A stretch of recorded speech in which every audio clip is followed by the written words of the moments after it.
Olá para você que está nos assistindo, é muito bom ter você aqui com a gente. Chegamos agora ao nosso segundo bloco, que traz como temas duas coisas muito importantes da gente conversar e que eu tenho certeza que você vai gostar de saber mais, de aprender e de compartilhar ideias aí e informações. A gente vai falar nesse bloco de endometriose e vamos falar da menopausa. E aí, para abordar esses assuntos que são tão relevantes para a nossa saúde, para a saúde da mulher, né? E que ao mesmo tempo a gente sabe, provocam tantas dúvidas. Se você é uma mulher que tem dúvidas sobre endometriose, sobre menopausa, não se sinta sozinho. Muitas de nós, a maioria de nós tem dúvidas o tempo todo. Então, eu estou muito feliz de ter aqui com a gente 3 convidados, né, aqui no estúdio que eu vou apresentar. Primeiro, o Dr. Patrick Beleles, muito obrigada pela sua presença. Dr. Patrick, ele é ginecologista e especialista em endometriose. Muito obrigada pela sua disponibilidade de estar aqui com a gente. Quem também está aqui conosco é a doutora Camila Barião. Ela é médica, ginecologista e muito obrigada, não tem nem como agradecer também a sua presença aqui. Vai ser um prazer ouvi-la, tá? A gente está muito feliz de ter cada um de vocês com as suas especialidades aqui. E quem também está conosco é a Marta Adriana. A Marta é professora e escritora, né? Muito feliz de ter você aqui com a gente. Acho que você vai contribuir muito com a sua jornada individual, com a sua história, que representa a de tantas mulheres e provavelmente a de muitas que estão nos assistindo, né? Mas essa primeira rodada, então, eu queria pedir para vocês se apresentarem do ponto de vista, até para as pessoas conhecerem um pouco melhor vocês, como é que vocês lidam com essas questões que nós falamos aqui, da endometriose, da menopausa, no dia a dia profissional de vocês? Começando com a doutora Camila. Bom dia a todos, meu nome é Camila. Eu trabalho no Hospital das Clínicas da Faculdade de Medicina da USP, trabalho também na pós-graduação do Sírio-Libanês e atuo em consultório particular com saúde da mulher. Fantástico. Bom, olá a todos, muito obrigado pelo convite. Meu nome é Patrick Beleles. Eu atuo no meu consultório privado, na Clínica Beleles, mas eu fiquei muitos anos na diretoria da Sociedade Brasileira de Endometriose, fiquei de 2007 a 2022, fiquei 15 anos lá. Fiquei muito tempo também na Comissão Nacional de Endometriose da FEBRASGO, de 2015 a 2022. Hoje eu estou no consultório, a gente está junto com um grupo de amigos fazendo um projeto chamado EndoLife, que eu vou falar um pouquinho para vocês também, sobre inteligência artificial, sobre endometriose. Fantástico. E a gente coordena também o Instituto Vivendo, que a gente faz campanhas de conscientização sobre endometriose. Sim. Marta, conta um pouquinho aí pra gente, primeiro, né, sobre a sua trajetória profissional de professora e escritora. Você leciona o quê e escreve sobre o quê? E depois um pouco do que você vai falar aqui da sua jornada como paciente. Tá. Eu sou professora do ciclo 1, né, crianças de 1º ao 5º ano. E mãe, esposa, mãe, filha, amiga, enfim. A jornada completa. A jornada completa. Comecei nessa arte de escrever depois que passei pelo câncer de mama. Então, sou uma paciente oncológica e compartilhei um pouquinho da minha trajetória numa autobiografia. E isso despertou, né, esse prazer que eu já tinha em escrever. E como chama? Desculpa, sua autobiografia. O primeiro livro chama-se A Maior Dose que Recebi Foi do Amor de Deus. Ok. E depois disso, continuei escrevendo, contando outras histórias, né? Então, junto com uma amiga, Nanda, nós escrevemos 3 livros com o título Um Laço Entre Nós, contando histórias de mulheres também que passaram pelo câncer. E hoje eu vim falar um pouquinho dos desdobramentos do câncer, né, que é a questão da menopausa. Sim, fantástico ter uma pessoa com você que tem esse olhar, né, sobre todas essas jornadas, né, sobre a que você escreveu, né, sobre outras mulheres, a sua individual. Então, muito obrigada, viu, pela sua disponibilidade de estar aqui com a gente. Legal. E eu queria começar, doutor Patrick, fazendo uma pergunta para o senhor. Na sua opinião, a sua visão, a endometriose hoje, como é que o senhor vê? Ela está, digamos assim, ela está melhor compreendida ou ainda não? Ela está sendo detectada de modo mais fácil ou não? Como é que o senhor enxerga hoje? Eu vou fazer uma comparação aqui. A prevalência que a gente tem na endometriose estima-se em torno de 200 milhões de mulheres no mundo. Estima-se algo em torno de 8 milhões de mulheres no Brasil. Tá? Isso dá mais ou menos 10 a 15% das mulheres em idade reprodutiva. E aí eu vou fazer uma comparação com uma outra doença, para a gente tentar embasar essa resposta. O diabetes tem uma prevalência semelhante. Olha. Os custos médicos, diretos e indiretos, gastos com diabetes no ano, existem estudos americanos, e gastos com endometriose são equivalentes. Nossa. Só que, se eu perguntar para qualquer um de vocês, aqui não, porque todo mundo está falando sobre endometriose, então vocês conhecem. Mas se eu perguntar por auxiliar de limpeza num hospital, ou no meu prédio, o que é diabetes? Ah, doutor, aquela doença do açúcar no sangue, vai saber me responder de alguma maneira. Uma picada. Conheço alguém, ou eu mesmo tenho. Se eu perguntar para essa mesma pessoa o que é endometriose, ela desconhece. Então, a primeira coisa é isso. Apesar da prevalência ser extremamente elevada, a maior parte da população não conhece, nunca ouviu falar sobre endometriose. Sim. Então, isso é uma coisa muito grave, que a gente tem muito disso do machismo estrutural. Sim. Né? A gente sempre trouxe que a cólica, que a dor é normal. A gente, né, a sociedade trouxe que a dor é normal. Sim. Ah, eu sinto cólica, mas por que eu sinto cólica? Porque sua mãe sente, porque sua avó sentia. E nunca investigaram a avó daquela paciente. Possivelmente a avó daquela paciente já tinha endometriose. Então, é esse o grande entrave que a gente ainda tem. A gente precisa mudar esse paradigma, mudar esse preconceito que existe, tá? E mostrar que sentir dor não é normal. Então, a gente melhorou muito no que a gente tinha no passado, mas a gente tem muito para melhorar ainda. Tá? A gente tem diagnósticos mais precisos, mas, por mais que eu precise de um diagnóstico especializado, que a gente pode falar daqui a pouco, o principal para a gente fazer um diagnóstico é uma boa história clínica e um bom exame físico. Então, é uma boa consulta médica, é fazer aquilo que a gente aprende nos primeiros anos da faculdade. Conversar com o paciente. Só que parece que muitos colegas esqueceram disso, só sabem prescrever exames. Eu preciso saber conversar com o paciente, saber ouvir o paciente. Com isso, eu consigo fazer diagnóstico na maior parte das vezes. Tem uma pergunta a partir do que o senhor falou, que talvez seja a hora até já de engatar essa pergunta mesmo, mas é uma dúvida que muitas mulheres têm. É verdade, enfim, ou não, que as mulheres com endometriose, elas podem ter mais chance de desenvolver o câncer de ovário?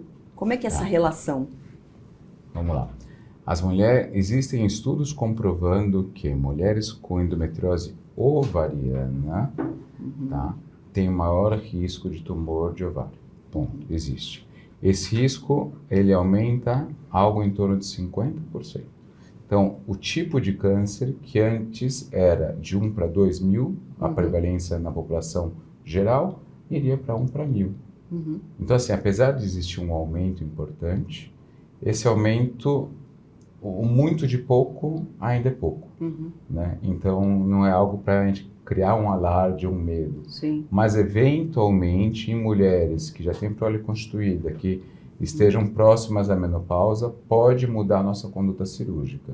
Tá bom? Então, ao invés de tirar somente o cisto ovariano, poderíamos pensar, discutindo com a mulher, em retirar o ovário por completo. Mas, mesmo, às vezes, a gente já pega alguns casos que você tem um tumor que a gente chama de borderline, que é um tumor intermediário, mesmo em pacientes mais jovens. Mas aumenta, mas o quanto aumenta não é tão significativo diante da prevalência na população geral. Sim, o senhor falou na sua fala anterior, uma frase que é muito significativa e eu acho que, na verdade, é uma frase muito bem estruturada que serve como campanha, né, de informação. Sentir dor não é normal, né? Eu acho que isso é um ponto de partida como campanha muito bom para a gente falar mais sobre endometriose e as mulheres conseguirem, né, ter uma percepção de que tem algo errado, né? Com certeza. Falando em campanha, falando em hashtags, né? Acho que a gente vive num mundo das mídias digitais, a gente precisa falar sobre isso. As pacientes com endometriose, elas são muito engajadas, né? Todas elas, assim, existem várias associações de pacientes com endometriose justamente pela dificuldade que elas têm de acesso a informações, a tratamentos. Então, elas se juntam muito, não só no Brasil, mas no mundo inteiro. Há alguns anos, existiu uma hashtag chamada One in 10, tracinho 10. E porque 1 a cada 10 mulheres tem ali endometriose. E viralizou no mundo inteiro. Viralizou pacientes minhas, pacientes de colegas na Europa, nos Estados Unidos, várias postando isso no Instagram. E aí a gente começou justamente essa do sentir dor não é normal, já tem uns 10 anos. E a gente vê cada vez mais a hashtag sentir dor não é normal. Fantástico. Então, vamos proliferar isso daí. Por que Vamos. sentir dor não é normal? Porque não é normal. Eu acho que dentro do que o Patrick falou, é importante a gente pensar que a desvalorização dessa queixa de dor, ela não vem só das pacientes e do entorno. Sim. Ela vem muitas vezes de médicos e às vezes de médicos ginecologistas. Sim. Então é importante que a gente conscientize não só a população, mas também os médicos, também os ginecologistas. Acho que aqui em São Paulo as coisas estão diferentes, né? Estão mudando muito, mas às vezes em regiões mais afastadas ainda a paciente vai no hospital e falam para ela que é normal, enfim, isso acontece muito, infelizmente. E falando de campanha, eu queria fazer agora assim uma pausa para falar com você aí que está nos assistindo sobre menopausa, que a gente vai entrar aqui nesse debate também, que a fim de desmistificar um pouco os tabus que existem sobre esse tema, o Instituto Lado a Lado pela Vida preparou informações muito importantes a respeito da menopausa que vão te ajudar e ajudar se você conhece pessoas que você possa compartilhar, como o Dr. Patrick falou aqui da questão das mídias sociais, que ajudam muito, né, a impulsionar, mas é uma campanha que o Instituto Lado a Lado pela Vida desenvolve, e é uma campanha chamada Mulher por Inteiro, e você pode acessar, você clicando no portal do Instituto Lado a Lado pela Vida, você consegue chegar nessa campanha que tem todas as informações. E aí, doutora Camila, para a gente entrar nessa questão da menopausa, a gente estava conversando aqui até antes com várias pessoas, a gente fala muito sobre os sintomas da menopausa, os efeitos, né, mas a gente tem pouco conhecimento como leigo, assim, o que é a menopausa em si. A gente sabe tudo que ela causa, mas a gente às vezes não consegue explicar, assim, o que é a menopausa do ponto de vista clínico. Tá, então do ponto de vista clínico, a menopausa ela marca o fim da vida reprodutiva da mulher. O diagnóstico de menopausa, ele é um diagnóstico retrospectivo. O que é isso? Que a gente só fala que a mulher entrou na menopausa depois que ela está há 1 ano realmente sem menstruar. Sim. Mas os sintomas do climatério, da transição menopausal, desse período de perimenopausa, eles começam muito antes disso. Alguns sintomas podem aparecer até 10 anos antes da menopausa propriamente dita. E isso também, assim como a queixa de dor das pacientes com endometriose é muito desvalorizada, muitas queixas relacionadas à transição da menopausa também são desvalorizadas. Então, aquela mulher que começa a ter uma névoa mental, que é uma queixa muito frequente, muitas vezes ela escuta, isso é da idade, tá tudo bem, é normal. E, na verdade, isso faz parte das flutuações hormonais que vem junto com o período da perimenopausa. E isso também tem que ser valorizado e tem que ser cuidado nessa mulher. Sim. Marta, o que você acha, o que você gostaria, né, de complementar e compartilhando um pouco a sua história, a sua jornada? Como é que foi a menopausa na sua jornada? Ela foi efeito de alguma coisa? Conta um pouquinho para quem não conhece a sua história. Eu passei pelo câncer de mama, fiquei em tratamento 1 ano, e todos os efeitos, né, que poderia ter do tratamento, eu acho que passei bem, assim, foi assim, né, cada um reage de um jeito, e eu pude passar por isso.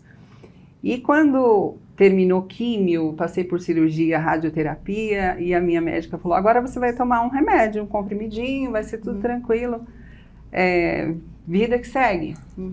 E eu já tinha um histórico com a questão menstrual, que era muito intensa, e ela falou, olha, pode ser que você não menstrue mais.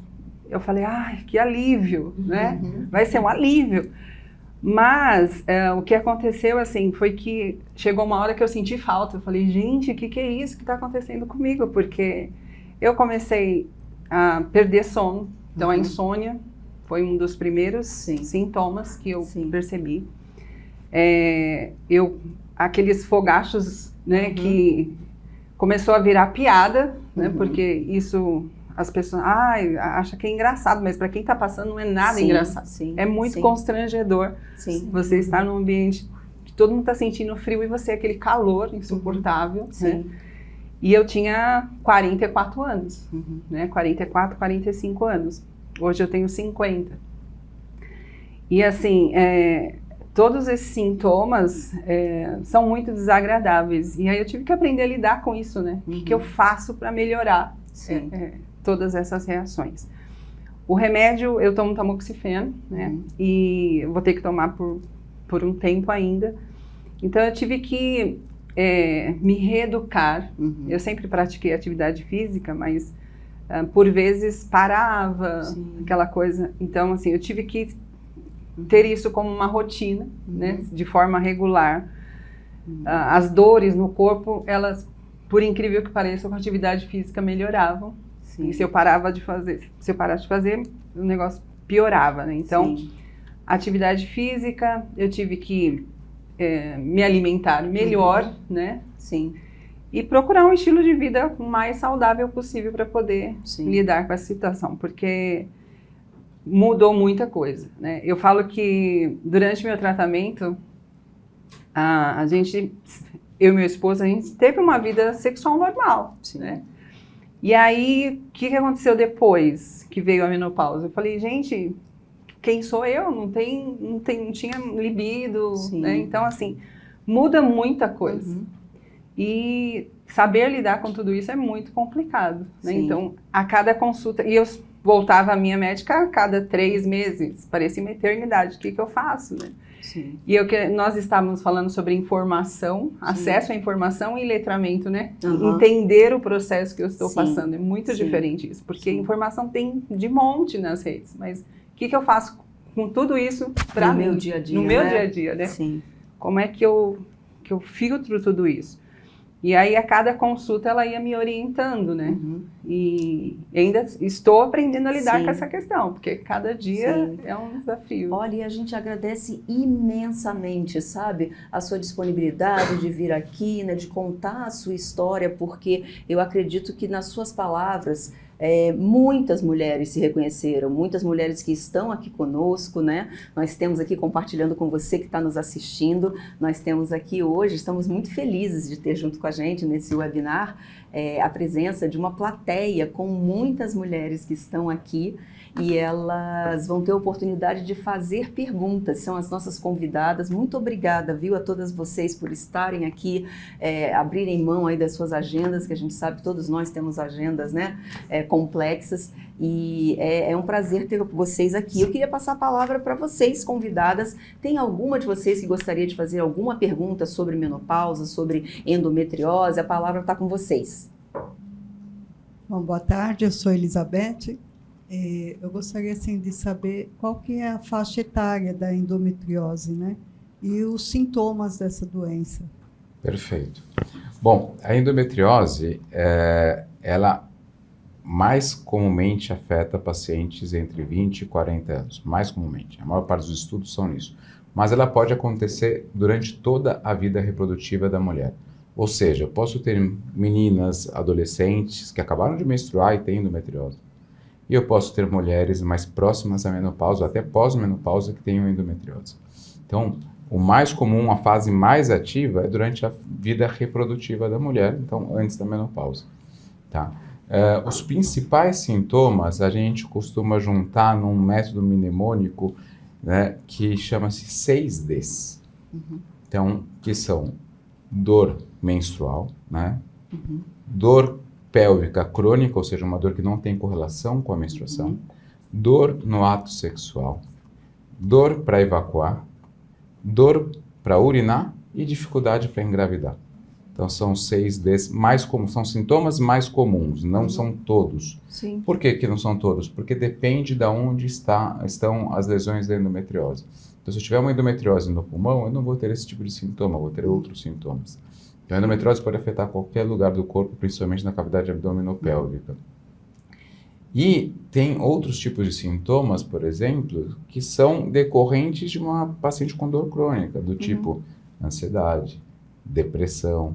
Então, a gente tem que entender por completo a paciente. Então, pegando um gancho do que você falou sobre o seu estilo de vida, a gente tem que pensar que nós somos aquilo que nós comemos e como nós vivemos.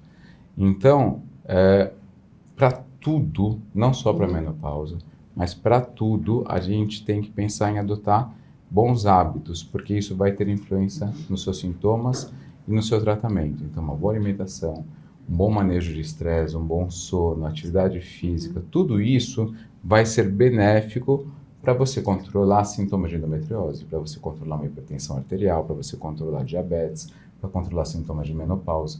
Então é muito, muito importante a gente lembrar disso, que hoje em dia, a gente não pensa mais em abordagem de um único profissional para a grande maioria das doenças.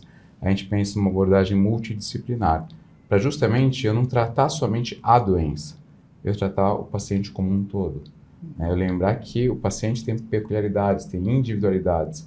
Então, a gente pensando dessa maneira, ajustando isso, a gente vai conseguir grandes ganhos. Obrigada. Mais alguma pergunta? Boa tarde, meu nome é Rosa e eu gostaria de fazer uma pergunta para a doutora Camila com relação à menopausa, mas com relação aos fogachos, que estão na minha vida há mais de 20 anos. Gente do céu. Aos 48, eu fui diagnosticada a primeira vez com câncer de mama.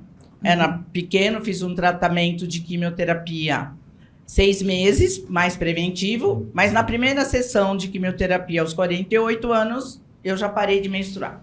Assim. E quando terminou, aí os sintomas que eu tive foram os sintomas dos fogachos.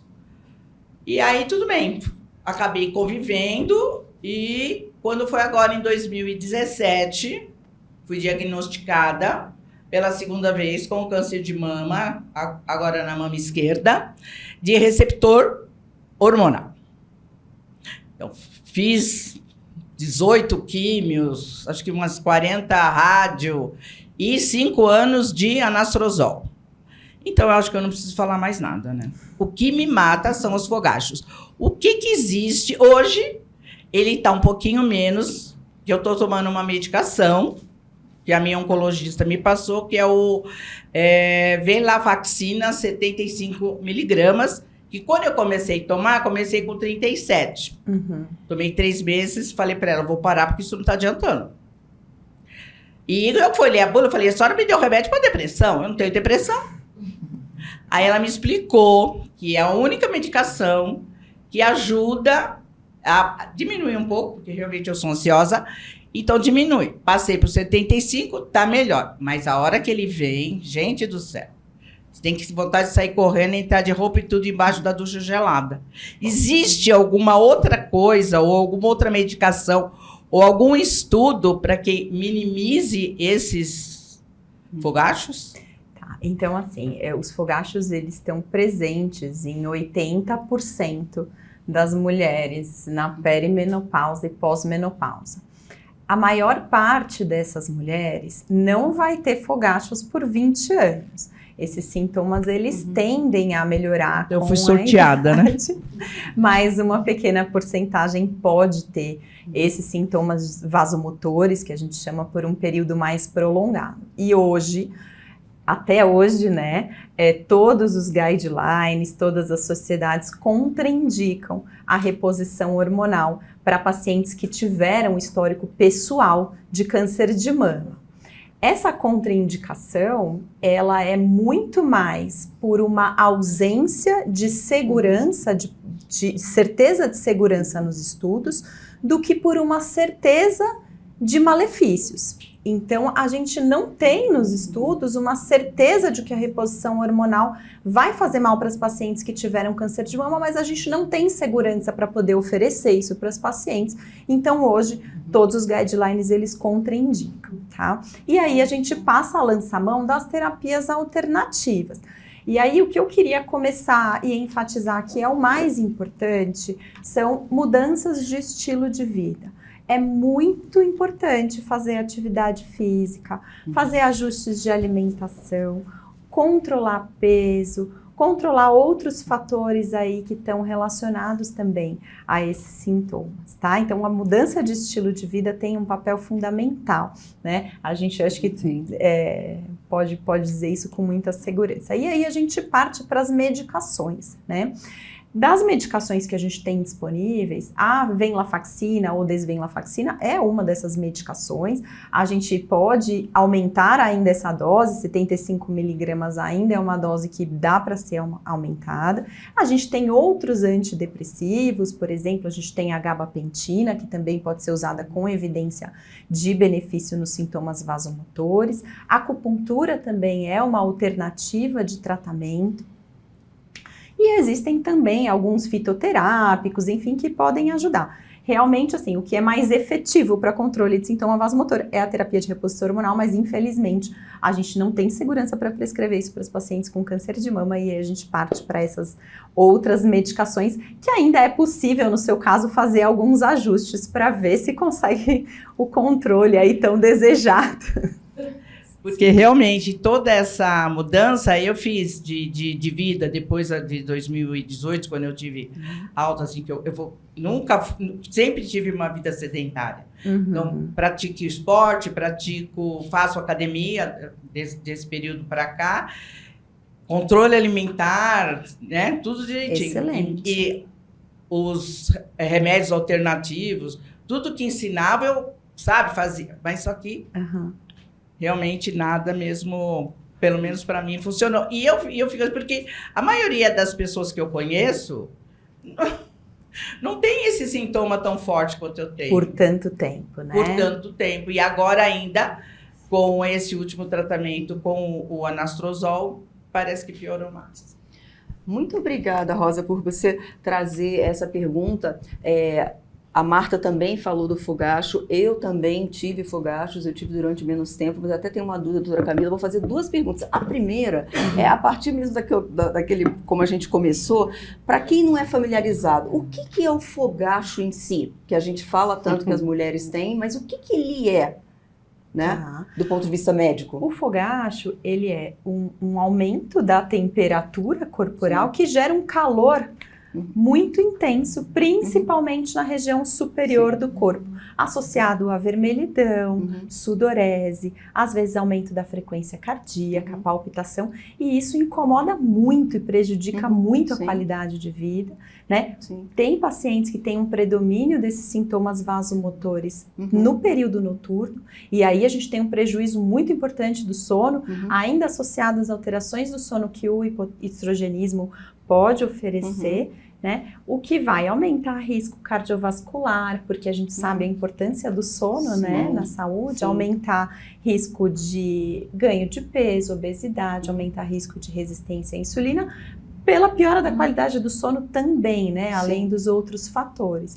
Então, essas ondas de calor realmente são os sintomas mais comuns, mais falados nas pacientes da pós-menopausa e infelizmente, uma parcela muito pequena das pacientes recebe tratamento para isso. Então, das 80% das pacientes que têm sintomas, 20 a 30% busca ajuda. E dessas, uma parte menor ainda, cerca de 15%, que vai ter acesso ao tratamento, à reposição hormonal. Então, essa é uma situação que a gente tem condições de realmente melhorar. E acho que hoje as mulheres estão realmente mais unidas e conversando muito mais sobre isso, porque muitas vezes você fica constrangida, inclusive, de falar sobre o assunto, tanto com outras pessoas quanto com seu médico. E se você não fala sobre o assunto, você acaba deixando de ter a ajuda que você precisa. Você quer contribuir, Marta? Essa é um sintoma que é visível, né? E a questão do ressecamento vaginal, por exemplo, que acho que é ainda mais difícil de falar, né? E que pode gerar até dificuldades do relacionamento, né? Se o casal não conversar, não encontrar estratégias de como resolver isso, né? Até com a ajuda médica, de orientar de que tipo de produto pode ser usado, né, de medicamento. Então, assim, eu não imaginava passar por isso pós-tratamento, né? Porque quem olha de fora fala assim, terminou o tratamento. Vida normal, e não é, né? E não é. Então, assim, tem muita coisa que que nós mulheres temos dificuldades para compartilhar, né, essas dificuldades dessas reações da menopausa, né, desses sintomas, e a gente precisa falar e ter esse conhecimento, sim, né? Precisamos falar, então, por isso que é ótimo um espaço como esse, sabem, que as mulheres estão falando, vocês como os médicos também ouvindo, né, das pacientes, eu sei que vocês ouvem na prática de vocês, mas é muito esse senso do que são as principais dúvidas, né, o que tá, assim, o que o senso comum diz a respeito disso. E aí você passou num ponto, doutora Camila, que eu vou perguntar para o doutor Patrick, que eu achei interessante, é que é uma questão assim, doutor Patrick, há alguns anos as pacientes relatavam que levavam muito tempo para ter a endometriose diagnosticada e que passavam por vários especialistas, né, até ter o diagnóstico e ir procurar o profissional, né, correto. Isso ainda acontece? Bom, existe um trabalho multicêntrico que foi realizado entre USP, Unicamp e Unesp, já tem alguns anos ele, que mostrava que a média de tempo entre o início dos sintomas e o diagnóstico de endometriose nesses centros, é bom que se diga, era 7 anos. Tá? Eu estou falando de centros universitários de excelência, USP, Unicamp e Unesp. Se eu pegar o SUS da periferia de São Paulo, não preciso nem sair de São Paulo, não é isso, tá bom? E a gente vê que isso ocorre não só no Brasil, não só em São Paulo, mas no mundo inteiro.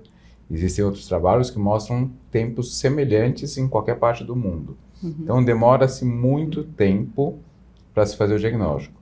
Muito pelo que a gente estava falando antes, pelo menosprezo dos sintomas da paciente. Não só pela própria paciente, não só pelos familiares, mas como de muitos ginecologistas. Né? Então a gente precisa valorizar as queixas da paciente para que a gente consiga fazer diagnósticos mais precoces. Certo. Doutora Camila, queria perguntar também uma outra questão que fica muito no ar nessas discussões, assim, provoca muito, suscita muitas dúvidas, que é menopausa e tratamento hormonal. Quando a gente estava respondendo ali a questão da Rosa, né, a gente passou um pouquinho por isso. Mas seria verdade que o tratamento hormonal ele pode ter uma ligação direta com o desenvolvimento de câncer de mama, trombose? Como é que é essa relação? Tá, então isso é uma questão importante da gente conversar. Né? A gente teve em 2002, ali, há muitos anos atrás, um estudo que alertou para esses riscos. Foi um estudo muito grande e aí por conta disso muitos médicos deixaram de prescrever terapia hormonal e de lá para cá foram surgindo vários outros estudos. E o que a gente tem hoje? A gente sabe que a terapia combinada de estrogênio com progesterona ela pode aumentar o risco do câncer de mama, tá? Num risco relativo aí de 1,25 a 1,28. Certo. É um aumento do risco relativo relativamente grande, mas como o Patrick falou da questão do endometrioma de ovário, é muito de pouco. Então esse aumento de risco acaba não sendo tão importante, tá? Quando a gente avalia o uso só do estrogênio isolado, ele atua como efeito protetor para câncer de mama. Quando a gente avalia outros fatores de risco, por exemplo, a gente tem a obesidade hoje como principal fator de risco para desenvolvimento de câncer. A gente tem, por exemplo, o uso de anticoncepcionais hormonais, a gente tem tabagismo, então a gente tem outros fatores de risco que são muitas vezes mais impactantes do que a terapia de reposição hormonal. E a gente fica com aquele receio, com aquele medo de, se eu fizer reposição hormonal eu vou ter câncer de mama. E na verdade não é isso. Hoje em dia a terapia de reposição hormonal ela é prescrita inclusive para algumas pacientes que têm risco elevado de câncer de mama, por exemplo, pacientes com mutações genéticas. Algumas dessas pacientes vão receber terapia de reposição hormonal. E quando a gente avalia outros cânceres, por exemplo, o câncer coloretal, que é o segundo tipo de câncer mais comum na população feminina, a gente vê que a reposição hormonal pode inclusive proteger contra o câncer coloretal. Então a gente tem que deixar um pouquinho de lado os nossos preconceitos e conversar com o nosso médico sobre o nosso risco real. E aí você falou muito em relação à trombose. Hoje em dia tem um avanço, inclusive, dos guidelines que deixam de ter a trombose, não AVC, infarto, Sim, tá? Uma sim, trombose venosa, como uma contraindicação absoluta. Então, algumas pacientes que já tiveram trombose, dependendo do que desencadeou essa trombose, podem, inclusive, fazer reposição hormonal por via transdérmica. Porque aí a gente deixa de ter a passagem do estrogênio pelo fígado, que é o que aumenta o risco de trombose, Sim. e a gente pode dar uma qualidade de vida para essa paciente.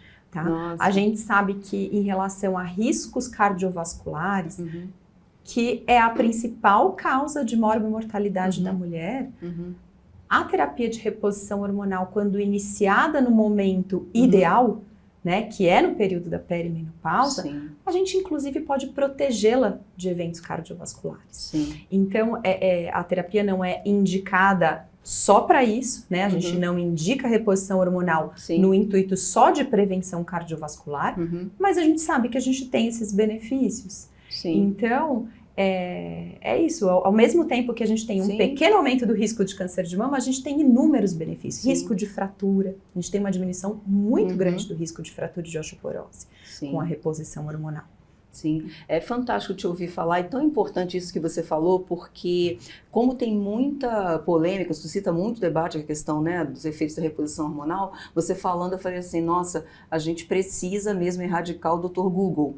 Porque a gente sabe, né, e eu me coloco nesse lugar, claro que eu vou lá e dou um Google e começo a procurar, né, e pego os meus exames e acho que falo, meu Deus do céu, estou com algo muito grave. Aí a minha médica já fala assim, você já sabe, né, que, bom, enfim, que a sua leitura é completamente equivocada. Mas eu sei que a gente faz isso, sabe, e me coloco no lugar de todo mundo que faz. Mas você falando, porque você faz... quando você pega informações aleatórias, o quanto é importante conversar com o seu médico. Exato, e né? avaliar o seu caso. Histórico, né? O seu histórico é diferente, não é porque está lá na sua busca que vai aparecer um compilado muito generalizado, né? Do que pode ser a maioria dos casos, ou não, muitas vezes é só... capturou ali uma informação, agora com a inteligência artificial, todo mundo fazendo pergunta para o ChatGPT, né, e todo mundo, não sei se todo mundo já teve a experiência de fazer uma pergunta para o ChatGPT e ele responder completamente errado, porque isso também acontece. Ele pega informações do Google. Pois é, né, aí agora a gente tem, né, o auxiliar do assistente, né, dando uns diagnósticos que não faz sentido, cada caso é um caso, o seu histórico familiar, né, todo o seu entorno, mas por outro lado também o avanço da inteligência artificial, o senhor citou, né, Dr. Patrick, que o senhor ia até comentar, se o senhor puder falar um pouquinho também, lógico, que a inteligência artificial também está trazendo de positivo e de avanços. Vamos pensar o seguinte, o ChatGPT, ele não faz mágica, ele é uma grande biblioteca, né? Então ele consegue consultar as informações que estão na nuvem de um modo geral, na internet de um modo geral, não só no Google, mas em vários outros bancos de dados, inclusive bancos de dados médicos. Então, sabendo o que perguntar, que não é assim, o que é endometriose, você tem que saber o que perguntar, o como perguntar. Eu posso fazer isso? Não, não é assim. Eu sou assim, assim, assado. Tenho isso, isso, isso de histórico. Tenho isso, isso, isso de sintomas. Eu posso tomar isso? Entendeu? Então, você tem que ser o mais completo possível nas suas perguntas para que ele consiga te dar uma resposta adequada para você. Porque senão ele vai fazer uma resposta geral que pode dar informações equivocadas. Então, pensando, né, aprendendo cada vez mais sobre o ChatGPT e pensando na dificuldade que as mulheres têm, não só em São Paulo, mas principalmente em lugares mais distantes, a terem um acesso a informações corretas sobre a endometriose, nós do Endolife, então depois procurem lá no Instagram o Endolife, que vocês conseguem, através dos links, ter acesso a tudo isso. A gente criou uma assistente de inteligência artificial chamada Sofia. E você vai conversar com a Sofia e vai conseguir ter a Sofia como se fosse a sua médica te respondendo. Ela não vai prescrever nada, ela não vai indicar um tratamento, mas ela vai conseguir esclarecer dúvidas e te ajudar a procurar o médico mais precocemente. Esse é o principal intuito da Sofia no Endolife. E ela está sendo treinada para isso, né? Sendo alimentada de informações corretas e não cada vez mais, exato, cada vez, quanto mais pessoas utilizarem, melhor para a gente. Porque a gente vai conseguindo melhorar o treinamento dela, né? Deixar ela cada vez mais acurada para respostas corretas. Então a gente, como qualquer coisa nova, a gente vai passando uns perrengues também, né? Então a gente nesse treinamento, antes do lançamento, a gente ia fazendo os testes, tudo, e a gente, não, ó, deu isso, tá dando um bug aqui, tá isso, tal. A gente também vai treinando. Então, quando a gente chegou no momento que a gente viu que estava mais ou menos redondinho, a gente fez o lançamento, mas quanto mais pessoas utilizarem, melhor para que a gente consiga ter um funcionamento mais adequado.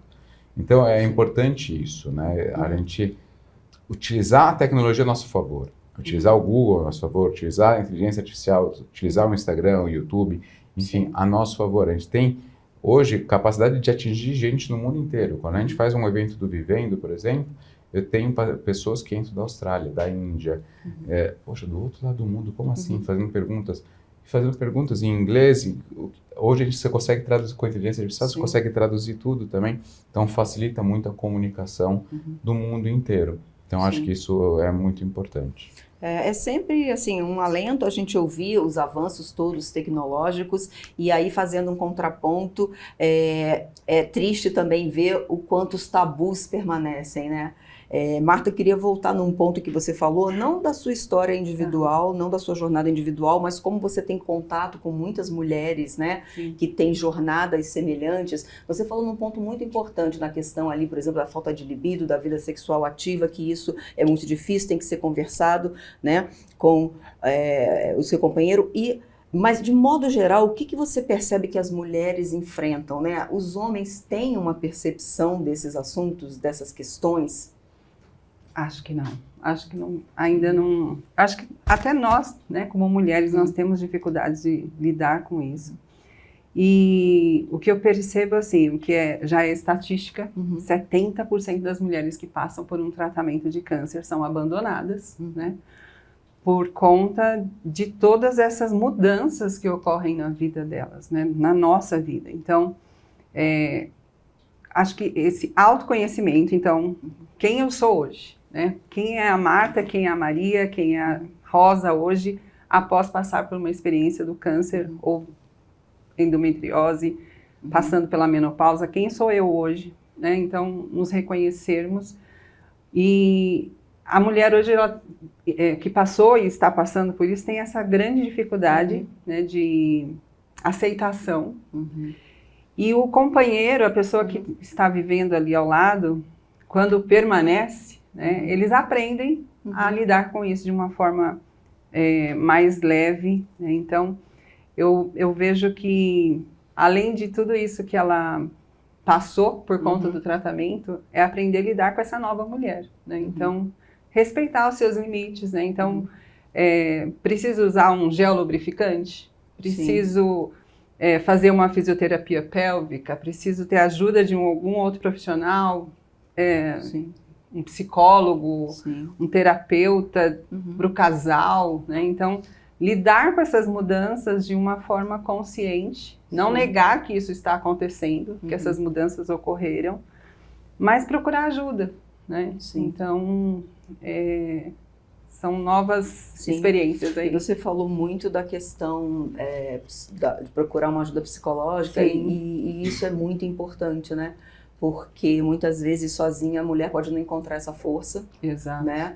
E aí mascarar tudo isso e aí você fica, e a percepção, por isso que é muito importante vocês que estão assistindo a gente, é muito bom ter vocês com a gente, porque compartilhe, sabe, tudo isso que a gente está conversando aqui com outras pessoas, porque eu acho que o principal é assim, isso é tão comum no universo feminino, né, que você não está sozinha. Às vezes você trabalha num ambiente, né, e você nem sabe que outras mulheres ali estão enfrentando. E esse projeto do Instituto Lado a Lado é perfeito, porque é a mulher por inteiro, né? Então eu não sou o câncer de mama, eu não sou a endometriose, eu não sou a menopausa, eu sou uma mulher por inteiro que tem vários desdobramentos, que vai né? atravessar essa jornada. E aí queria perguntar para vocês, nossas convidadas, tem alguma coisa que vocês gostariam de perguntar, alguma coisa que vocês gostariam de contribuir sobre tudo isso que a gente está conversando aqui? Boa tarde, meu nome é Carolina. Eu estou nessa jornada oncológica já tem 4 anos, né, devido ao CA de ovários. E aí eu tive também a questão da menopausa, né, cirúrgica, né, devido ao carcinoma que eu tive que retirar, né, que já era metastático, enfim. E aí eu não tive indicação também, né, para fazer reposição hormonal medicamentosa, E a pergunta é também sobre a reposição natural, né? Que é de nosso conhecimento, às vezes, de que a soja, outros alimentos também contribuam, né, com essa questão. Então, a pergunta é sobre qual a importância, né, da reposição natural, né, de produtos naturais também nesse processo. Em relação ao câncer de ovário, a gente tem diversos tipos histológicos diferentes de câncer de ovário. Dependendo do tipo histológico, é possível fazer uma reposição hormonal. Dependendo do tipo histológico, a gente tem aí uma contraindicação, tá? Então, mais uma vez, os casos precisam ser individualizados para a gente ver se aquela paciente que está sintomática, ela pode ou não fazer reposição hormonal. Em relação a soja, a essas questões mais naturais, aí realmente a gente não teria contraindicação do consumo da soja, do consumo, por exemplo, linhaça, são alimentos que podem ajudar, folha de amora, enfim, são alimentos que podem ajudar, que podem trazer algum alívio, sem a contraindicação no seu caso. Então, é possível utilizar. E a gente, claro, não tem grandes estudos, ensaios clínicos que vão avaliar esse tipo de coisa, mas a gente também não tem evidências de malefícios, então a gente acaba podendo lançar mão desse tipo de alternativa, sim. Acho que uma coisa interessante de falar de menopausa também, até trazendo o que você falou sobre ressecamento vaginal, as pessoas desconhecem, por exemplo, alternativas como o laser vaginal. Sim, né? é uma opção. O laser vaginal é um tratamento que, lógico, tem um custo, mas ele não teria contraindicação para nenhuma paciente oncológica, né? Porque ele não é hormonal. Então, é uma ferramenta é uma ferramenta a mais que pode ser utilizada, né? Pouco falado. Pouquíssimo falado, né? Então, que pode ser uma alternativa interessante para essas pacientes. Quando a gente fala de síndrome, a gente hoje chama, né, de síndrome geniturinária da pós-menopausa, porque é um conjunto de sintomas, tanto da parte urinária quanto genital, associadas à deficiência de estrogênio. E esses sintomas, eles também são muito prevalentes e mesmo para pacientes oncológicas, como o Patrick falou, a gente tem hoje muitas alternativas, tá? O laser é uma dessas alternativas, infelizmente isso não é acessível a todas as pacientes, né? A gente tem diversos tipos de energia que estão sendo desenvolvidas, né? Enfim, laser, radiofrequência, ultrassom microfocado, tem diversos tipos de energia que a gente pode utilizar e que tem grandes benefícios. E mesmo o estrogênio tópico, quando a gente olha na bula, tá escrito que é contraindicado para pacientes que tiveram câncer de mama, mas os estudos não mostram aumento de taxa de recorrência com estrogênio vaginal.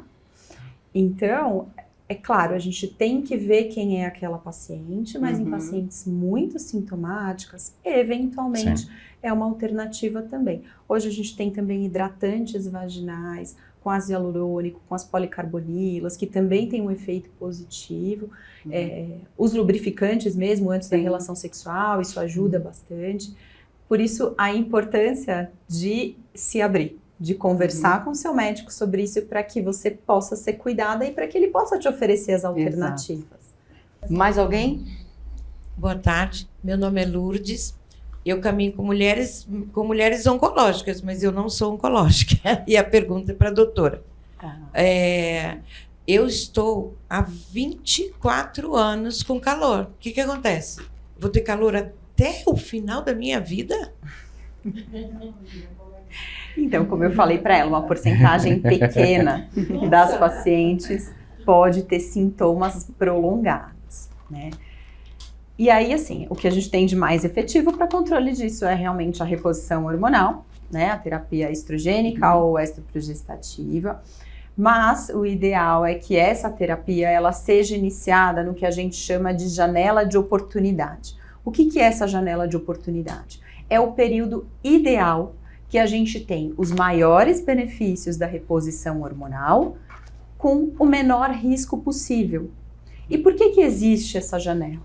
Porque a gente sabe que quando a gente inicia a reposição hormonal Numa mulher que acabou de entrar na menopausa ou que ainda não entrou na menopausa, mas já começou a ter sintomas do estrogênio mais baixo, a gente consegue ter uma proteção do sistema cardiovascular, a gente consegue ter mais benefícios, principalmente aí, pensando na janela, falando de sistema cardiovascular e demência, tá? Quando a gente deixa passar esses 10 anos de menopausa, a gente já tem, na maioria das mulheres, alterações da vascularização, da microvascularização, a gente já tem uma prevalência muito maior de placas ateromatosas, de deposição de gordura nos vasos sanguíneos.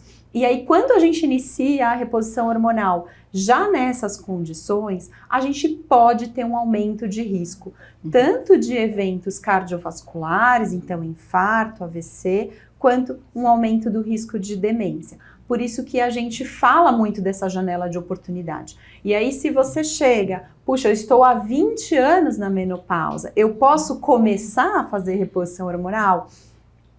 Todos os guidelines não recomendam. Até porque eu não fiz. Sim, Eu não fiz. sim. Até porque há 20 anos atrás, a gente estava no auge dos resultados do WHI, que foi aquele estudo que mostrou os aumentos de risco, que foi interrompido, né, por conta desses aumentos. Então, foi uma época que se prescrevia muito pouca reposição hormonal, porque a gente realmente não tinha tantas informações que hoje a gente tem. É lógico que se a gente está um pouco próximo, às vezes a gente tem 12, 13, 14 anos da pós-menopausa e a gente faz uma avaliação criteriosa daquela mulher no ponto de vista cardiovascular, então é uma mulher de baixo risco cardiovascular, é uma mulher que tem um peso adequado, que faz atividade física 3, 4 vezes na semana, que tem uma alimentação ideal, não tem antecedentes familiares e pessoais, aí a gente pode avaliar, porque cada caso é um caso. A gente pode discutir junto com o cardiologista dessa mulher se ela pode ou se ela não pode, é uma abordagem multidisciplinar e, eventualmente, nas mulheres que são muito sintomáticas, a gente pode lançar mão, tá? Se a gente não pode, a gente chega à conclusão que aquela mulher tem um risco maior do que o potencial benefício, aí a gente tem que usar as medicações alternativas, né? Primeiro, começar por mudanças do estilo de vida. Então, alimentação saudável, atividade física constante, uma boa porcentagem de massa muscular, se as mudanças, sono, né? Higiene do sono, a gente fala muito de sono, mas é muito difícil a gente mudar os hábitos para ter realmente higiene do sono. Hoje em dia a gente pega o celular à noite antes de dormir e fica lá. Isso que eu ia perguntar, o que é higiene do sono? Achei muito interessante. Então, a higiene do sono são mudanças de hábito que a gente tem que adotar para que a gente tenha um sono de melhor qualidade. E que mudanças são essas? Evitar refeições grandes 3 horas antes de dormir. Evitar qualquer tipo de tela 2 horas antes de dormir, dar preferência para livros, para outras atividades, evitar atividade física intensa também, algumas horas antes de dormir. Lógico que é muito importante fazer atividade física, mas se você vai para academia às 10 da noite, você chega em casa com a adrenalina lá em cima, né? E aí você não vai conseguir dormir. Dormir com todas as luzes apagadas, de preferência retirar o celular do quarto, não dormir dentro, porque aparece uma luzinha aqui, uma luzinha ali, isso atrapalha o nosso sono. Acordar sempre no mesmo horário. Não tentar compensar o que você não dormiu durante a semana no fim de semana. Então, durante a semana eu acordo às 6 da manhã, aí no fim de semana eu quero acordar às 10, porque eu quero dormir mais. Então, isso não é bom pro nosso ritmo circadiano. Então, acordar todos os dias no mesmo horário e tentar ir dormir também todos os dias no mesmo horário. Evitar consumo de álcool. De preferência sempre, né? Hoje em dia a gente sabe que qualquer consumo de álcool já tem prejuízos para a nossa saúde, então evitar. E isso faz com que o nosso sono tenha uma qualidade muito melhor, né? Se a gente tem hábitos mais regulares. Pode falar. Um comparativo aqui sobre higiene do sono, uma coisa que vai ficar fácil para todo mundo entender. Todo mundo que já teve ou tem filho pequeno, quando você vai colocar seu filho para dormir, sua filha, enfim, você vai diminuindo o ritmo da casa. Porque se você mantiver a casa pilhada, brincando, agitando a criança não dorme de jeito nenhum. Né? Então você vai tentando já diminuir, você vai diminuindo as luzes, você vai diminuindo até o tom de voz, o volume e tal, as TVs. Sim. Então é mais ou menos pensar a mesma coisa e fazer pra gente. Sim. Tá? É mais ou menos a mesma ideia. E, doutora Camila, uma última dúvida que eu acho que isso que a senhora elencou é muito importante. Quando fala redução de tela, a gente associa muito ao celular, né, ao computador, mas, por exemplo, assistir séries também. Também. Qualquer é a tela, mesma TV coisa. também. É muito Tô estímulo assistindo cerebral. A tela. Sim, exatamente. Sim. Sim. E Fantástico. lembrar que, assim, a quantidade, não é só a quantidade de horas de sono, é o horário que a gente vai dormir. Não é a mesma coisa você dormir da meia-noite às 8 da manhã e você dormir das 10 da noite até às 6. São 8 horas de sono, mas não é o mesmo sono. Porque a gente tem a produção de melatonina e ela depende do horário que você vai dormir. Tá? E então, o ideal é que a gente consiga ir dormir antes das 11 da noite todos os dias. Ah, é difícil? É difícil, com o ritmo de vida que a gente tem, etc. Mas assim, quem impõe o nosso ritmo de vida é a gente mesmo. Sim. Se a gente não criar regras para nós mesmos, ninguém vai falar pra gente, então acaba o seu trabalho mais cedo aqui para você poder ir dormir. Não, você tem que ter essa consciência, você tem que fazer isso por você. Sim, e muitas vezes as pessoas não têm essa informação. Elas têm muita informação sobre tudo, mas o quanto isso afeta. Né? Afeta o quadro como um todo, né? A mulher na menopausa ela já está com uma dificuldade de sono muito grande, né? Então tem uma série de fatores. Alguém mais das nossas convidadas tem mais alguma pergunta? Boa tarde, eu sou a Michele. Na verdade são 2 questionamentos, né? A gente percebe que hoje o índice de câncer de mama em pessoas jovens com 30, 20 e poucos anos vem crescendo, né? Vem crescendo absurdamente.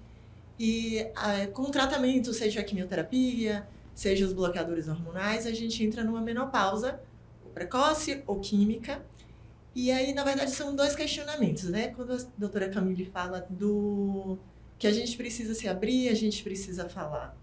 Geralmente, o diagnóstico vem como ginecologista, né? Que a gente vai para o gineco para depois ter o diagnóstico.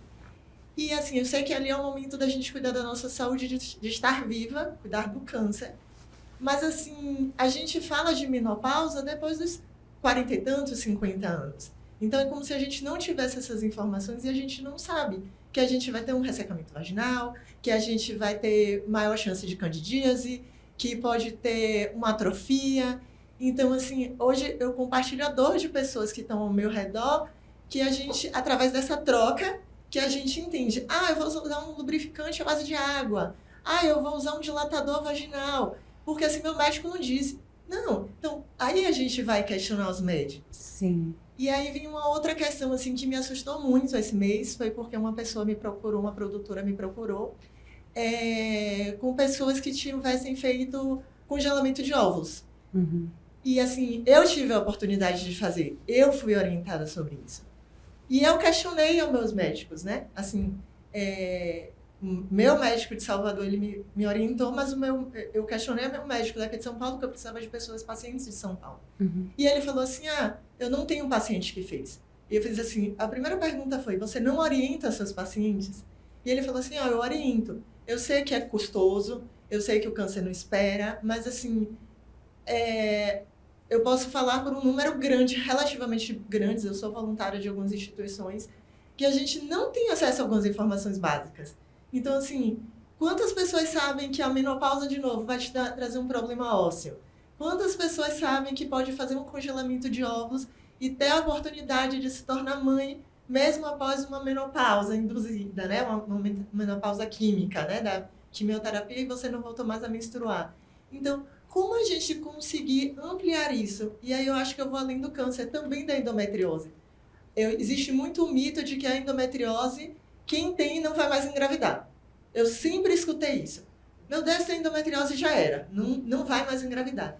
E é como se você mutilasse o sonho de muitas pessoas, né? Então, assim, da mesma forma que o doutor falou, eu queria uma hashtag que viralizou. Como a gente consegue falar mais dessa sexualidade de uma forma natural para que as pessoas entendam, né? Que, assim, é um processo natural, porque também me assusta um pouco algumas pessoas irem para as mídias sociais e compartilharem coisas absurdas que menopausa é coisa da cabeça, sabe? Então, assim, como é que a gente consegue se empoderar para também não ficar só na função do médico, né? Não é somente um médico para informar, que nós, para a gente se tornar também as sementes, sabe? Sim, e a gente sim, vira sem dúvida. um jardim, de certa forma. Sem dúvida. Aí eu queria, assim, como conseguir falar melhor sobre isso, como ampliar isso, né? É esse meu questionamento. Eu acho que você tem razão em praticamente tudo que você falou. É importantíssimo quando a gente prescreve qualquer terapia, seja ela oncológica, seja um tratamento para depressão, seja um tratamento de reposição hormonal, a gente conversar com o paciente antes os possíveis efeitos colaterais. Porque se o paciente sentir aquilo, ele vai pensar, puxa, isso é um efeito colateral do meu tratamento e eu preciso informar isso para o meu médico, porque ele falou que isso poderia acontecer. E aí você já está ciente, você fica mais tranquila, né? Então isso é papel do médico que está prescrevendo qualquer tipo de terapia, alertar o paciente sobre os possíveis efeitos colaterais, né? E em tratamento oncológico, a gente tem realmente essa questão do congelamento de óvulos. Hoje em dia eu acho que está sendo muito realizado, né? Talvez não em todos os centros, mas acho que cada vez mais a gente vê isso sendo feito e é importantíssimo, né? Eu já tive paciente que entrou na menopausa com 25 anos de idade, por conta de tratamento oncológico. Então, o que se faz com uma paciente que não fez esse tratamento de preservação de fertilidade, que está na menopausa com 25 anos, né? É muito triste. Então, é papel da pessoa que está orientando, né, do médico que está orientando, conversar sobre isso com a paciente. E hoje a gente tem um acesso à informação muito difundido. Então, também é importante que a paciente se informe sobre a sua condição, sobre a sua doença, para que possa tirar dúvidas com o médico. Não é aquela questão de, eu vou procurar tudo no Google aqui para ver, mas assim, procurar em fontes confiáveis. Então eu vou lá na Sociedade Brasileira de Menopausa e eu vou ver o que está escrito lá no site. Lá tem informações para pacientes, né? E se informar para poder tirar dúvidas com o médico, para poder se empoderar, que é o que você falou, né? Eu vou deixar a questão da endometriose para o Patrick falar um pouquinho. Por favor, doutor Patrick, essa questão da infertilidade. Que é uma... eu acho que é fundamental falar mais uma vez isso que a Camila falou. É obrigação do médico falar sobre possíveis efeitos colaterais e possíveis complicações de tratamento. É muito fácil eu prescrever algo e achar que vai dar tudo certo. É muito fácil eu falar, vou fazer uma cirurgia plástica e prometer um resultado de que vai dar tudo certo. Uma cirurgia plástica pode dar errado. A cicatrização é individual, eu posso ter um hematoma, posso ter deiscência, posso ter infecção e pode ficar pior do que estava. Todo procedimento cirúrgico pode ter complicação. Então é fundamental eu esclarecer isso para a paciente antes da cirurgia. Porque se eu tiver uma complicação, ela não vai gostar, lógico que não vai gostar, mas ela estava ciente daquilo prévio à cirurgia, prévia à realização da cirurgia. Por exemplo, se eu tiver uma endometriose grave que está cometendo o nervo que vai para a bexiga, pode ser que aquela mulher, para o resto da vida, precise usar uma sondinha para fazer xixi, que ela não consiga fazer xixi espontaneamente. Eu preciso falar isso para ela não ser pega de surpresa depois. Sim. Entendeu? Uma paciente com endometriose nos ovários, que tem 20 e poucos anos, 30 anos, e que vai para uma cirurgia, eu tenho que falar que eu posso diminuir a capacidade reprodutiva dela. Eu tenho que oferecer um congelamento ocitário prévio à cirurgia. Eu tenho que falar sobre isso. É mandatório isso, tá bom? E uma outra coisa, eu quero desmistificar uma coisa que você falou. Você falou, eu vi que quem tem endometriose não vai engravidar. O último estudo grande epidemiológico que existe sobre endometriose foi um que a gente coordenou lá no Hospital das Clínicas, que a gente publicou já tem um tempo, foi de 2010. Mas é o último do mundo inteiro, tanto que ele é muito citado. A gente tem aproximadamente 40% das pacientes com endometriose têm dificuldade para engravidar. Então vamos lá, vamos ver copo meio cheio, copo meio vazio. Se 40% tem dificuldade, significa que 60% engravidam sem dificuldade. A primeira coisa é isso. E desses 40% que tem dificuldade, tem muita coisa que pode ser feita, desde tratamento cirúrgico até técnicas de reprodução assistida. Então não, é mentira, tá? Quem tem endometriose pode engravidar em uma boa parcela das vezes, tá? Então a gente precisa mudar isso, desmistificar isso. mas é fundamental a gente falar sobre isso, a gente falar sobre complicações. Exemplo, teve um caso oncológico de uma filha de uma paciente minha, da época que eu fazia obstetrícia, eu já não faço mais, e que ela estava com um câncer na pleura, tá bom? Invadindo a costela e o pulmão, 5 anos a criança, tá? E ela ia fazer um tratamento quimioterápico, que a gente chama de neoadjuvante, ia fazer a cirurgia, depois o tratamento quimioterápico após a cirurgia. Primeira coisa que eu fiz, eu estava no México, quando eu tive essa notícia de dar uma aula lá, e a paciente é muito próxima a mim, me ligou, eu falei, Cris, eu quero falar com o oncologista. Fui falar com o oncologista, era uma quimioterapia que era, a gente chama de gonadotóxica, ou seja, ia atacar os ovários daquela criança. Então pode ser que aquela criança nunca mais pudesse ser mãe, com 5 anos. De lá, eu organizei toda uma equipe e a gente fez assim que eu voltei para o Brasil, eu operei a criança e a gente fez um congelamento de tecido ovariano. Porque numa criança de 5 anos eu não tenho como congelar óvulo, mas eu posso congelar tecido ovariano que pode ser estimulado no futuro. Então, um planejamento reprodutivo é fundamental. Tá? É importante a gente falar sobre isso. Que fantástico caso, né, para compartilhar. Acho que todos nós aprendemos muito, né, com esse caso que o senhor colocou. Mais alguém tem mais uma pergunta? É para o doutor. Pode. Sobre a questão da endometriose, né? Uma paciente com endometriose que tem histórico familiar e mutação genética do BRCA1, se ele tem indicação não só de fazer o procedimento cirúrgico da endometriose, mas também a retirada também dos ovários. Tá, então vamos lá. A mutação do BRCA1 e 2, a gente sabe que é uma mutação correlacionada com câncer tanto de mama quanto de ovário. Ponto. Normalmente, a gente vai fazer uma consulta de aconselhamento genético e possivelmente vai fazer tipo a cirurgia da Angelina Jolie, né, que ficou muito famosa, que é uma adenomastectomia profilática, e você coloca uma prótese e faz uma oforectomia também bilateral. Quando que é indicado isso? Após os 40 anos, né, desde que a mulher já tenha prole constituída e não queira mais filhos. Então, se eu pegar uma paciente com mutação em BRCA1 e 2 e endometriose, já com filhos, e a gente for levar ela para cirurgia, a gente vai provavelmente indicar a oforectomia, mas isso independe da endometriose, é pela mutação BRCA1 e 2. É porque na situação ela tem histórico familiar, mas ela não quer fazer o teste genético, mesmo com o aconselhamento. Seria fundamental que ela fizesse o teste, né? Porque se ela já tem na família a mutação, é importantíssimo que ela faça. Sim. Queria aproveitar um gancho nisso que vocês acabaram de conversar. Como é no dia a dia de vocês essa questão da opinião do paciente, né? O direito do paciente, da opinião. Tem embates no dia a dia? Não tem? No caso da doutora Camila, doutor? Eu acho assim, no passado existia uma crença de que o médico era um ser superior, era Deus, era um rei, enfim, não tem nada disso. Tanto que eu não me importo nem que não me chame de doutor. Eu sou o Patrick e estou conversando com uma paciente. E uma coisa que eu acho fundamental, a gente vai expor, vai explicar o que acontece. Eu gosto de desenhar, porque a maior parte das pessoas não conhece muito a anatomia, então é importante a gente mostrar onde fica o que, tal, o que eu vou fazer numa cirurgia, o que eu vou fazer no tratamento clínico e tal, mas a decisão é compartilhada. A decisão não é só minha, eu não vou impor um tratamento. Eu vou decidir juntamente com o paciente qual o melhor tratamento para ela.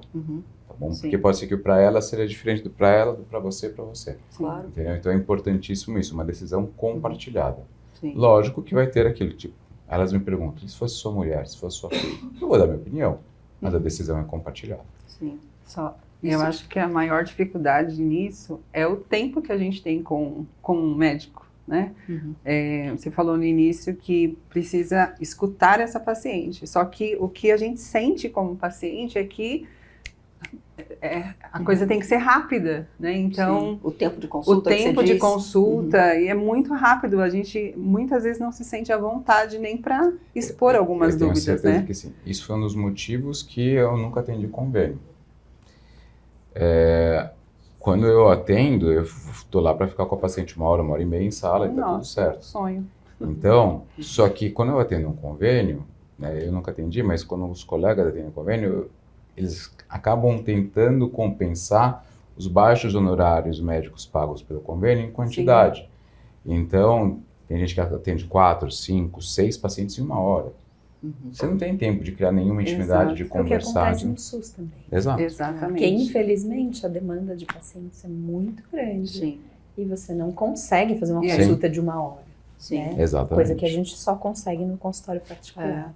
Mais alguma coisa, doutora Camila, que você observa na sua prática? Acho que é muito que ele falou, a gente tem que dividir a decisão com a paciente. A gente tem um conhecimento científico maior que a gente tem que passar para a paciente. Então, quais os benefícios, quais os riscos, quais os efeitos colaterais daquela terapia que a gente está propondo. Sim. E aí a paciente, em conjunto com a gente, vai tomar essa decisão. Eu quero fazer o tratamento mesmo sabendo que eu corro o risco de alguma coisa que você está me expondo. Né? Ou eu prefiro não ter esse risco, eu prefiro não assumir esse risco. Sim. Então eu prefiro não fazer esse tipo de tratamento. É uma decisão compartilhada e tem que ser. Né? Tem que ser, a paciente tem que estar bem informada, ela tem que estar bem esclarecida. O nosso papel é esse, é dispor de todas as informações necessárias para que a decisão seja uma decisão conjunta. Sim. É lógico que tem coisas que são que a gente tem que ser mais enfático, Sim, né? Claro. Enfim, tem indicações que são precisas. Sim. Mas, na maioria das vezes, a gente vai dividir essa decisão com o paciente. E a responsabilidade também. Com certeza, com certeza. Certo. Olha, infelizmente, eu acho que quem está assistindo a gente também compartilha, a gente gostaria, são muitas perguntas que a gente gostaria de ouvi-los, de continuar, mas a gente está entrando aqui na nossa reta final, então agradecendo demais, primeiro a presença de vocês, as nossas convidadas fantásticas, assim, o quão é rico, né, eu acho, a gente ouvir o que está no coração de vocês, o que está no dia a dia, o que vocês estão sentindo, o que vocês observam no contato com outras mulheres que estão nessa jornada. Então, meu muito obrigada em nome do Instituto, a presença de todas vocês convidadas aqui. E muito obrigada também a presença, a disponibilidade de tempo de vocês. E queria pedir uma mensagem final, e aí fiquem à vontade, pode falar ali para aquela nossa câmera ali no meio, começando ali. Doutora Camila, o que você gostaria de deixar como mensagem? Então, eu acho que como mensagem nesse tema aí de menopausa, a primeira coisa é que a gente precisa se preparar para a chegada da menopausa. Então, hoje em dia a gente fala muito dos impactos do nosso estilo de vida, nos sintomas que a gente vai ter e como a gente vai passar pela menopausa. Então, faz diferença se você, desde 10 anos antes, 15 anos antes, às vezes até mais, durante toda a vida, cuidar do seu estilo de vida, cuidar da sua alimentação, cuidar para fazer atividade física, para chegar nesta fase de perimenopausa com saúde, com os mínimos riscos possíveis e para poder conversar com o seu médico sobre o que você está sentindo desde que os sintomas comecem. Para que a gente tenha a oportunidade de se cuidar e de tratar essa paciente desde cedo. Porque aí a gente vai ter o máximo de benefícios com o menor risco possível. Né? E claro, cada mulher é uma mulher. Cada um tem a sua história, os seus antecedentes familiares, os seus antecedentes pessoais. E a partir da história daquela mulher que a gente vai indicar o melhor tratamento.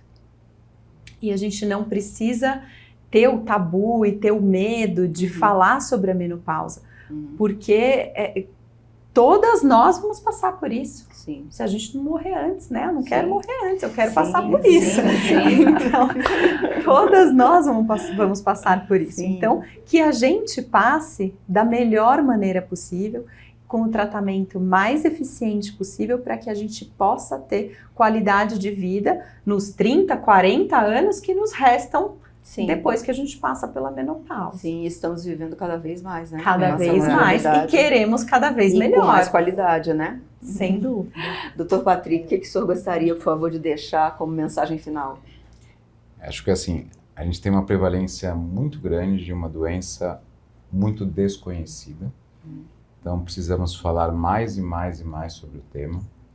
A gente tem que valorizar cada vez mais os sintomas da mulher, a fala da mulher, não menosprezar, não dizer que é normal, né?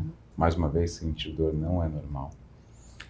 E uma coisa importante é que um diagnóstico não é uma sentença, tá? Isso vale para endometriose como para diversas outras doenças. A gente não trata um exame, a gente trata uma pessoa, tá? Então eu tenho que entender as peculiaridades de cada um para oferecer o melhor tratamento para aquela paciente, aquela mulher, e levar, como a Camila acabou de dizer, uma melhora da qualidade de vida. Pode ser que a gente não indique a cirurgia, mas independente de indicar ou não indicar, eu tenho que objetivar uma melhora na qualidade de vida. Então isso é fundamental para cada mulher.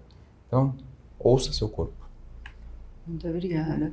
Marta, agradecendo demais, sabe? Você viu aqui a partir do seu primeiro depoimento, da sua fala, quando você falou quantas mulheres não se identificaram, tenho certeza que quem está assistindo a gente. Então, muito obrigada, viu, por você vir aqui contar a sua história, que isso tem uma relevância incrível para que essa mensagem chegue para mais pessoas. O que você gostaria de deixar como mensagem para quem está nos assistindo?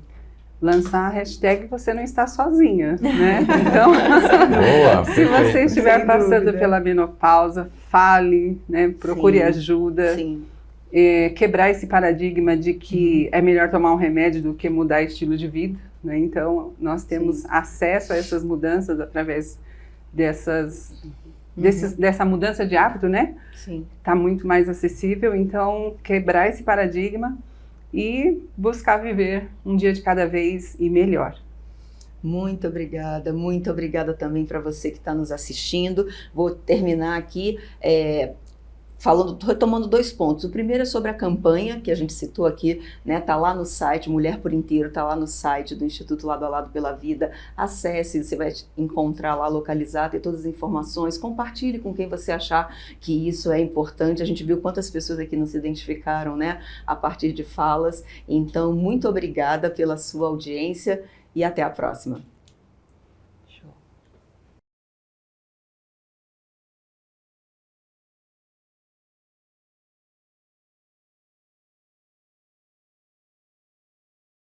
Show.